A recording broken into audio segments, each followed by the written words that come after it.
మనము GO number 51 వచ్చిన తర్వాత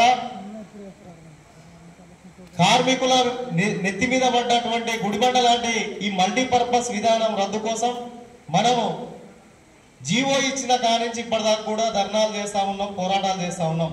కానీ గత ప్రభుత్వం మీద పోరాటం చేసినాం, ఆ ప్రభుత్వం పట్టించుకోలే. సరే ప్రభుత్వం మారితే ఈ ప్రభుత్వం వచ్చినాకనైనా మన బాధలు పోతాయనంటే కూడా పోయే పరిస్థితి లేదు. కాబట్టి ప్రభుత్వాలు మారినాయి కానీ మన బాధలు మాత్రం మారతలేవు. కాబట్టి మల్టీపర్పస్ వర్కర్ విధానం వెంటనే రద్దు చేయాలని చెప్పేసి ఈ 7వ జిల్లా మహాసభల నుంచి ప్రభుత్వాన్ని డిమాండ్ చేస్తా ఉన్నాం, రద్దు చేయాలని. అదేవిధంగా కనీస వేతనం 26,000 రూపాయలు ఇవ్వాలని చెప్పేసి మనం కోరుతా ఉన్నాం. 26,000 రూపాయలు ఎందుకు ఇవ్వాలి? భారతదేశంలో ప్రతి కుటుంబం కడుపు నిండా అన్నం తిని పిల్లల్ని చదివించుకొని అనారోగ్య బారిన పడితే చూయించుకోవాలి. ఇటువంటి అవసరాల కోసం ఒక కుటుంబానికి భర్త, భార్య, 2 పిల్లలకి 26,000 రూపాయలు ఉంటేనే మనుగడ సాగించగలుగుతారని చెప్పేసి కార్మిక చట్టాలు చెప్తున్నాయి, కార్మిక చట్టాల నివేదికలు చెప్తున్నాయి. ఆ రకంగానే ఇప్పుడు పెరుగుతున్న ధరలకు అనుగుణంగా ప్రభుత్వాలు కనీస వేతనం 26,000 రూపాయలు ఇవ్వాలని చెప్పి ఈ సభ ప్రభుత్వాన్ని డిమాండ్ చేస్తా ఉంది. ఈరోజు PRC 11లో అందరినీ యాడ్ చేసిరు. మధ్యాహ్న భోజనం తప్ప, గ్రామ పంచాయతీ కార్మికులకు తప్ప, ఆశాలు, అంగన్వాడీలు, VBKలు, తర్వాత మిగతా వాళ్ళందరికీ కూడా, గ్రామాల్లో పనిచేసే వాళ్ళందరికీ కూడా వేతనాలు పెంచిన పరిస్థితి ఉంది. కానీ గ్రామ పంచాయతీ మధ్యాహ్న భోజనాలకు తప్ప పెంచలేదు. కాబట్టి ఈ సభ నుండి ప్రభుత్వాన్ని డిమాండ్ చేస్తా ఉన్నాం, మనకి వెంటనే 26,000 రూపాయలు వేతనం ఇవ్వాలి అని చెప్పి డిమాండ్ చేస్తా ఉన్నాం. చేస్తున్న ప్రతి ఒక్క కారోబార్ బిల్ కలెక్టర్లకి అసిస్టెంట్ పంచాయతీ కార్యదర్శి ఇచ్చి పదోన్నతి కల్పించాలి. అదేవిధంగా పే స్కేల్ ఇవ్వాలని చెప్పి ఈ సభ డిమాండ్ చేస్తా ఉన్నది. 8 గంటల పని విధానం వచ్చింది. ప్రతి ఒక్క కార్మికుడు కూడా 8 గంటల కంటే ఎక్కువ పని చేయొద్దని చెప్పి. కానీ మనము తెలంగాణ రాష్ట్రంలో 8 గంటల పని విధానం అమలు చేయాలని కొట్లాడే పరిస్థితి వచ్చింది. ఇలా గ్రామ పంచాయతీ కార్మికుల్ని నిరంతరం పొద్దున లేచిన కాడి నుంచి చీకటైన దాకా కూడా ఎప్పుడు పడితే అప్పుడు పని చేయించే పరిస్థితి ఉన్నది. కాబట్టి 8 గంటల పని విధానం అమలు చేయాలని చెప్పి మనం డిమాండ్ చేస్తున్నాం. కానీ తెలంగాణ రాష్ట్ర ప్రభుత్వం వచ్చి రావడంతో 10 గంటల పని విధానాన్ని తీసుకొచ్చి జీవో రూపంలో జారీ చేసింది. కానీ ఇది ఎవ్వరికి తెలియదు. ఎందుకంటే మనం ఆల్రెడీ బానిసలక పనిచేస్తా ఉన్నాం, మనకు 10 గంటలతో ఏం పని ఉందిగా. కాబట్టి ప్రభుత్వం మనకు తెలియకుండానే 8 గంటలు మనం డిమాండ్ చేస్తుండే మళ్ళీ 10 గంటలకు మార్చింది. కాబట్టి దీని మీద కూడా మనము కొట్లాడాల్సిన అవసరం ఉన్నది. ప్రభుత్వం దీని మీద దృష్టి పెట్టి గ్రామ పంచాయతీ కార్మికులందరికీ కూడా 8 గంటల పని విధానాన్ని అమలయ్యే విధంగా చూడాలని చెప్పి డిమాండ్ చేస్తా ఉన్నాం. ఇవ్వాలి, వాళ్ళ కుటుంబంలో ఒకరికి ఉద్యోగం ఇవ్వాలని చెప్పి మనం అడుగుతా ఉన్నాం, డిమాండ్ చేస్తా ఉన్నాం. కానీ తెలంగాణ రాష్ట్రంలో ఒక నెలలో ఏదో ఒక మూలకి గ్రామ పంచాయతీ కార్మికుడు కరెంట్ షాక్ తో కింద పడ్డాడు, ప్రమాదంలో మరణించిండు. గ్రామ పంచాయతీ కార్మికుడు ట్రాక్టర్ ప్రమాదంలో మరణించిండు. ఇటువంటి వార్తలు వినాల్సిన పరిస్థితి వచ్చినప్పుడు ప్రభుత్వ రంగ సంస్థ అయిన గ్రామ పంచాయతీలో పనిచేస్తున్న కార్మికుడికి ఇలా రక్షణ లేని పరిస్థితి ఉన్నది. కాబట్టి ఎంత దౌర్భాగ్యమైన పరిస్థితుల్లో గ్రామ పంచాయతీ కార్మికుడు ఈరోజు ఉద్యోగం చేస్తున్నాడో మనం అర్థం చేసుకోవాలి.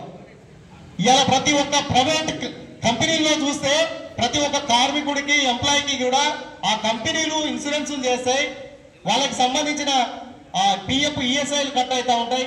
కానీ గ్రామ పంచాయతీ కార్మికుడికి ఎటువంటి ESI లేదు.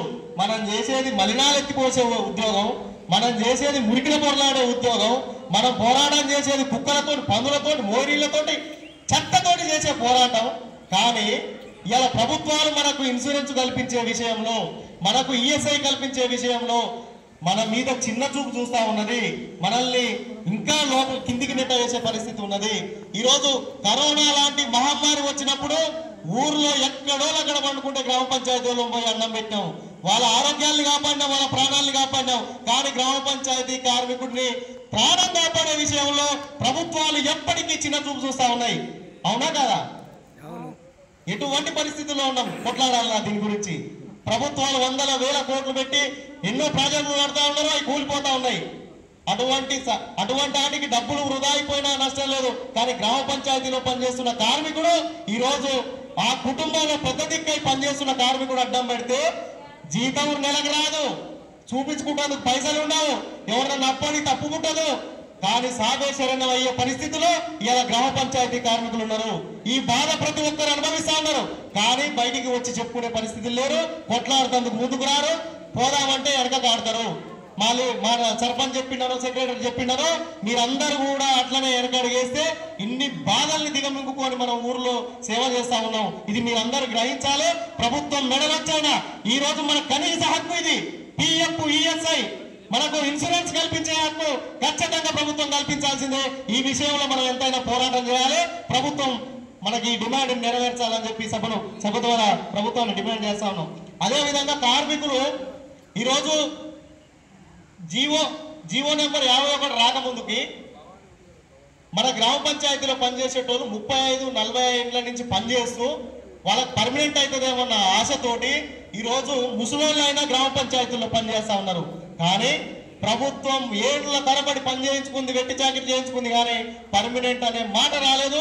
పర్మనెంట్ అనే కొంతమందిని తీసుకొచ్చి ఒక 60 మందిని చేస్తారని తీసుకొచ్చి ఆ జీవోలని అక్కడనే తుంగల దొక్కి అక్కడనే ఉంచిరు తప్పితే ఎవరిని కూడా ముందుకు తీసుకుపోయిన పరిస్థితి లేదు. ఈ రోజు మనం డిమాండ్ చేస్తా ఉన్నాం, 60 ఏళ్ళు పైబడిన ఎవరైతే కార్మికుడు ఉన్నాడో ఆ కార్మికుడికి రిటైర్మెంట్ బెనిఫిట్స్ ఇవ్వాలి. వాళ్ళు ఇన్నేళ్ల నుంచి పనిచేసి గ్రామ పంచాయతీకి సేవలు అందించి అతి తక్కువ వేతనంతో పనిచేసిండ్రు. వాళ్ళకి మనం పోటప్పుడు కొంత 5 లక్షలు 10 లక్షలు వాళ్ళకి ఇచ్చి వాళ్ళ కుటుంబంలో ఒకరికి ఉద్యోగం ఇవ్వాలని చెప్పి ఈ సభ నుంచి ప్రభుత్వాన్ని డిమాండ్ చేస్తా ఉన్నాం. ఈరోజు 60 ఏళ్ళు నిండిన నువ్వు పనికి చేత కాదు, నువ్వు పని చేయలేవు, నువ్వు వెళ్ళిపో అని చెప్పే పరిస్థితి ఉంది. ఇవాళ ఫ్యామిలీనే ఊడియం చేసి ఇవాళ ఒట్టుపో అంటే తుమ్మితే ఊసిపోయే ముక్కు లెక్క అయిపోయింది మన పరిస్థితి. ఇవాళ మనం బాధతోటి బయటికి రావాలి.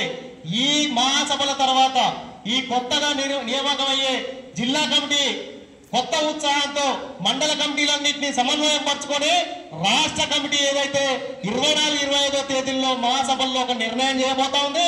ఆ నిర్ణయానికి నల్గొండ జిల్లాలో ఉన్న ప్రతి ఒక్క కార్మికుడు, ప్రతి ఒక్క కమిటీ అది తూచా తప్పకుండా అమలు చేస్తే ప్రభుత్వం మనం అడిగిన ప్రతి డిమాండ్ నెరవేర్చేందుకు అవకాశం ఉంటుంది.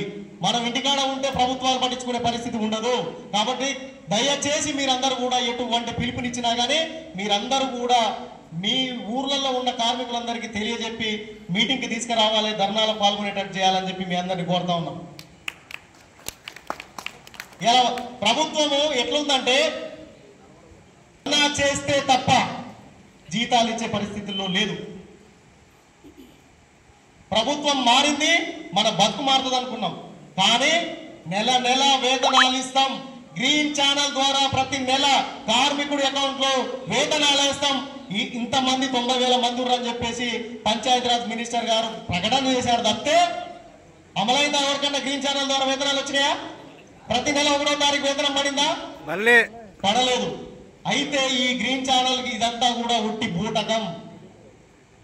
మనము ఎప్పుడైతే 2 నెలలు అయిందో 3 నెలలు అయిందో ధర్నా చేద్దామని బయటికి వెళ్తే అప్పుడు ప్రభుత్వం ఆ మేఘాల మీద 2 నెలల జీతాలు 150 కోట్లు రిలీజ్, 80 కోట్లు రిలీజ్, ఈ రకంగా ఇస్తా ఉన్నది. అంటే మనమేం అర్థం చేసుకోవాలి?